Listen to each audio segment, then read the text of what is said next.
2050 সালের শেষের দিকে নির্বাচন হতে পারে, বলছেন প্রধান উপদেষ্টা। বিজয় দিবসে ঐক্য ও সংস্কারের আহ্বান তারেক রহমানের। হাসপাতাল থেকে বাসায় ফিরেছেন মির্জা ফখরুল। সর্বশেষ জানাবো, কারাগারে যেভাবে দিন পার করছেন ব্যারিস্টার সুমন। এতক্ষণ শুনছিলেন শিরোনাম, এবার বিস্তারিত। নিয়মিত সংবাদ ভিডিও পেতে অবশ্যই চ্যানেলটি সাবস্ক্রাইব করে রাখুন। পাশাপাশি নিয়মিত সংবাদ ভিডিও ফেসবুকে পেতে অবশ্যই পেজটি ফলো দিয়ে রাখবেন। 2050 সালের শেষ দিকে নির্বাচন হতে পারে, বললেন প্রধান উপদেষ্টা। অন্তর্বর্তী সরকারের প্রধান উপদেষ্টা অধ্যাপক ডাক্তার মোহাম্মদ ইউনূস বলেছেন, যদি অল্প কিছু সংস্কার করে ভোটার তালিকা নির্ভুলভাবে তৈরি করার ভিত্তিতে নির্বাচন সম্পন্ন হয়, তাহলে 2025 সালের শেষের দিকে নির্বাচন অনুষ্ঠান হইতে সম্ভব হবে। আর যদি এর সঙ্গে নির্বাচন প্রক্রিয়া এবং নির্বাচন সংস্কার কমিশনের সুপারিশের পরিপ্রেক্ষিতে এবং জাতীয় ঐক্যমত্যের ভিত্তিতে প্রত্যাশিত মাত্রায় সংস্কার যোগ করি, তাহলে আরও অন্তত 6 মাস অতিরিক্ত সময় লাগতে পারে। মোটা দাগে বলা যায়, 2025 সালের শেষ দিক থেকে 2026 সালের প্রথম ধাপের মধ্যে নির্বাচনের সময় নির্ধারণ করা যায়। মহান বিজয় দিবসে জাতির উদ্দেশ্যে দেওয়া ভাষণে তিনি এসব কথা বলেন। ডাক্তার মোহাম্মদ ইউনূস বলেন, প্রথমে সবচেয়ে বড় কাজ ভোটার তালিকা হালনাগাদ করা। এটা এমনিতে কঠিন কাজ, এখন কাজটা আরো কঠিন হলো। এই জন্য 3টি নির্বাচনে ভোটারদের অংশগ্রহণ করার সুযোগ ছিল না। ভোটার তালিকা যাচাই করার সুযোগ হয়নি কারো।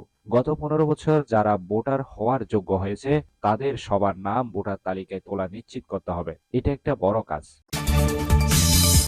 বিজয় দিবসে ঐক্য ও সংস্কারের আহ্বান তারেক রহমানের। বিজয় দিবস উপলক্ষে দেওয়া এক বার্তায় বিএনপির ভারপ্রাপ্ত চেয়ারম্যান তারেক রহমান ফ্যাসিবাদ মুক্ত পরিবেশে দিনটি উদযাপনের আহ্বান জানিয়েছেন এবং প্রকৃতি গণতান্ত্রিক বাংলাদেশ প্রতিষ্ঠানের জন্য সংস্কারের তাগিদ দিয়েছেন। নিজের ভেরিফাইড ফেসবুক পোস্টে তিনি লেখেন, ফ্যাসিবাদ মুক্ত পরিবেশে উদযাপিত এই বিজয় দিবস অবশ্যই আরও আনন্দময়। তিনি আশা প্রকাশ করেন, ভবিষ্যতেও বিজয় দিবস এবং স্বাধীনতা দিবস জনগণের কল্যাণে রাষ্ট্র ও সংস্কারের অধিকতর অঙ্গীকারের প্রতীক হবে। তারেক রহমানের বিজয় দিবসের বার্তায় সংস্কার, ঐক্য ও দায়বদ্ধতার প্রয়োজনীয়তা উঠে এসেছে। তিনি জনগণের ক্ষমতায়নের মাধ্যমে একটি প্রকৃতি গণতান্ত্রিক ব্যবস্থা গড়ে তোলার চলমান চ্যালেঞ্জিং বিষয়টি পুনর্ব্যক্ত করেছেন।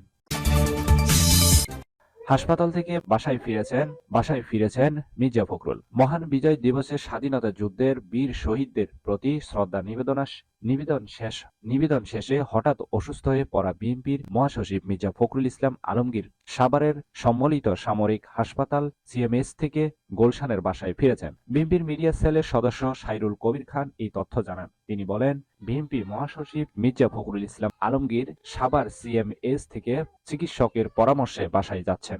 মহান বিজয় দিবসে স্বাধীনতা যুদ্ধের বীর শহীদদের শ্রদ্ধা জানাতে সাভারের জাতীয় স্মৃতিসৌধে যান মির্জা ফখরুল সহ সিনিয়র নেতারা। পরে শ্রদ্ধা জানানো শেষে সাংবাদিকদের সঙ্গে আলাপকালে তিনি হঠাৎ অসুস্থ হয়ে মাটিতে লুটিয়ে পড়েন। তাৎক্ষণিকভাবে তাকে সাভার সিএমএসে নেওয়া হয়। তখন অধ্যাপক doctor aged M Zahid Hossain, বিএনপির স্থানীয় কমিটির সদস্য সালাউদ্দিন আহমেদ, আব্দুল সালাম এবং যুগ্ম মহাসচিব হাবিবুন্নাহ নবী খান সোহেল মির্জা ফখরুলের সঙ্গে হাসপাতালে যান। কারাগারে যেভাবে দিন পার করছেন ব্যারিস্টার সুমন। কারাগারে বদলে গেছে সাবেক সংসদ সদস্য ব্যারিস্টার সৈয়দ শাহিদুল হক সুমনের জীবন। সেখানে তিনি 5 ওয়াক্ত নামাজ পড়া শুরু করেছেন, পাশাপাশি পত্রিকায় খুনসুটি পরে দিন কাটাচ্ছেন। সম্প্রতি ব্যারিস্টার সুমনের সঙ্গে কারাগারে দেখা করতে যান তার দীর্ঘদিনের সহকর্মী ও chamber partner M Liton Ahmed. তিনি ব্যারিস্টার সুমনের সঙ্গে দেখা করে গণমাধ্যমকে জানিয়েছেন, পুরোই বদলে গেছেন ব্যারিস্টার সুমন। 5 ওয়াক্ত নামাজ পড়ছেন, কারাগারে ঘুম থেকে উঠেন ফজরের আজানের আগে। আইনজীবী লিটন আহমেদ আরো বলেন, ব্যারিস্টার সুমনের জেল সঙ্গী হলেন সাবেক খাদ্যমন্ত্রী সাধন চন্দ্র মজুমদার ও সাবেক প্রধানমন্ত্রী শেখ হাসিনার মুখ্য সচিব ও জাতীয় রাজস্ব বোর্ডের সাবেক চেয়ারম্যান নজিবুর রহমান। এদের দুজনের সঙ্গে একই রুম শেয়ার করতে হয় ব্যারিস্টার সুমনকে। সাথে রয়েছেন এক সাবেক পুলিশ কর্মকর্তাও। জেলে ডিভিশন পেয়েছেন ব্যারিস্টার সুমন, তবে তিনি কষ্টে আছেন তার সঙ্গে মোবাইল ফোন না থাকায়। কারণ আগে সার্বক্ষণিক মোবাইল নিজের অ্যাকাউন্টে যেতেন এবং সেটি পুরোপুরি বন্ধ। কারাগারে সুমনকে 2টি জাতীয় পত্রিকা দেওয়া হয়, যার খুনসুটি পরে দিন কাটান তিনি। কারাগার থেকে পরিবারকে অনেক মিস করেন ব্যারিস্টার সুমন, কারণ সপ্তাহে মাত্র একবার পরিবারের সঙ্গে ফোনে কথা বলার সুযোগ দেওয়া হয়। এই ছিল এখনকার সংবাদ। নিয়মিত সংবাদ ভিডিও পেতে অবশ্যই চ্যানেলটি সাবস্ক্রাইব করে রাখুন। সজীব চৌধুরী, বাংলা নিউজ 24।